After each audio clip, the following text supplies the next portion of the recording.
This brings us to our next phase, metaphase. So again, the kinetochores are connected to spindle fibers, okay? And when you reach metaphase,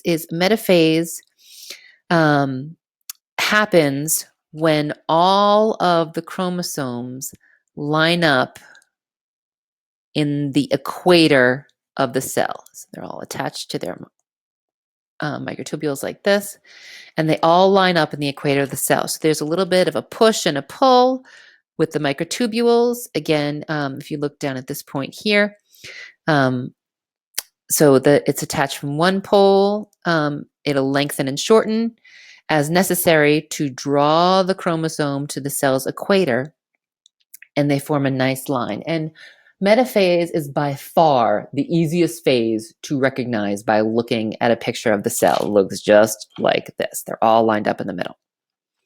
Once metaphase is achieved, we move on to anaphase. And during anaphase, what happens is, remember, we had two sister chromatids. Let's draw the two sister chromatids and draw my spindle fibers. So my spindle fibers are attached to my two sister chromatids, and the sister chromatids are holding on to each other. So during anaphase, what happens is the sister chromatids let go of each other, and they're pulled to opposite poles of the cell. Okay, so then what you get is there's one sister chromatid, there's the other sister chromatid. They are no longer attached, and they are being pulled towards basically the centrioles and the centromere.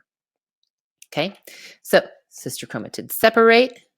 Okay, and what pulls them along are little motor proteins. Okay, like that thing in the cell video, that kind of walking along holding the big vesicle. One of those attaches and walks along the microtubule, pulling the chromosome towards the poles. Okay. Once the chromosomes arrive at the poles, we are in telophase. Okay. So telophase means the chromosomes have been separated. The sister chromatids have separated. They're all gathered at either pole. And then we start to form our two cells. So we get rid of the spindle microtubules because they're not necessary anymore. They've done their job. They've moved the chromosomes to where they're supposed to be. A nuclear envelope starts to form around each group of chromosomes, right? So I have my long cell here. So say I have a bunch of chromosomes here. I have a bunch of chromosomes here. Okay, we start to get new nuclear envelopes forming around them. The chromosomes start to unwind. And the nucleoli reappear. Okay, so let's look at some pictures again, and I'll make a little bit more sense. Okay, here we have metaphase, and again, remember I said metaphase is the most easy one to recognize by looking at it because you have the chromosomes lined up beautifully right at the equator of the cell from the pushing and pulling of those kinetochore microtubules. Okay. And then anaphase is where the sister chromatids let go of each other. Okay, you see one sister chromatid is here, one sister chromatid is here, and they are being pulled towards the poles of the cells, pulled that way and pulled this way. Okay, and then in telophase, we've got our chromosomes separated at either end of the cell. Okay, we begin to have a nuclear envelope form around them. You notice there the spindle microtubules are gone. They've disintegrated. Here my nucleolus is reforming. And once we have telophase and all of the chromosomes are at either side of the cell, mitosis is complete. And we start to get the remainder of cell division, which is cytokinesis, or separation of the cytosol. And you can see in this picture here, what happens is the plasma membrane starts to pinch in, and there's a structure that forms here called the contractile, that did not spell it, contractile ring. I think it's on the next slide, so I'm not going to bother rewriting it. It's like a string purse or a drawstring, like a little cinch sack or something like that. It starts to pull and squeeze tightly around the middle of the cell. And basically, the membrane kind of pinches completely together until it separates. Okay, so here's a little bit of a description of cytokinesis. Cytoplasm is divided. And again, here, a form a ring. It doesn't say, just say, I'll write contractile again. Contractile. There we go. That's better. So you get this contractile ring at the equator.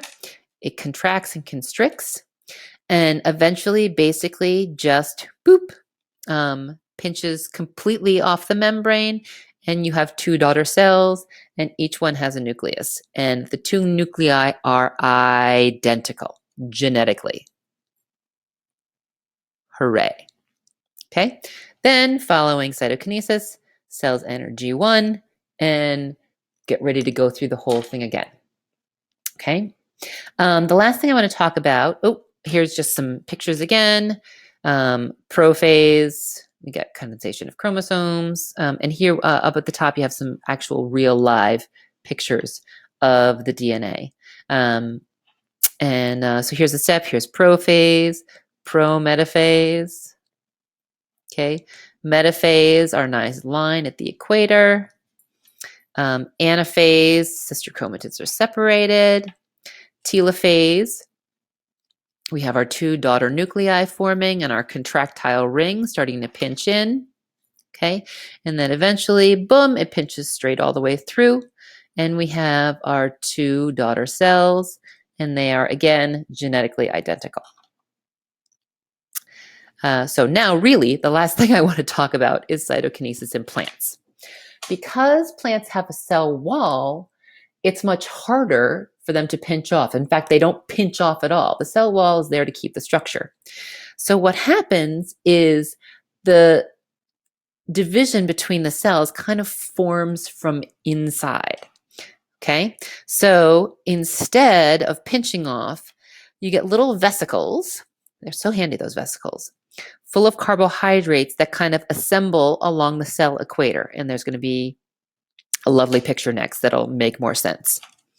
The vesicles start to fuse, and they're filled with carbohydrates with cellulose that will form a cell wall.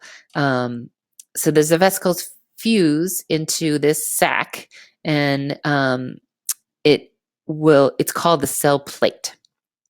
Okay, and eventually it stretches across the entire cell and will divide the cytoplasm of the cells. So here, if you look here, is our little carbohydrate-filled vesicles forming right here over the equator of the cell.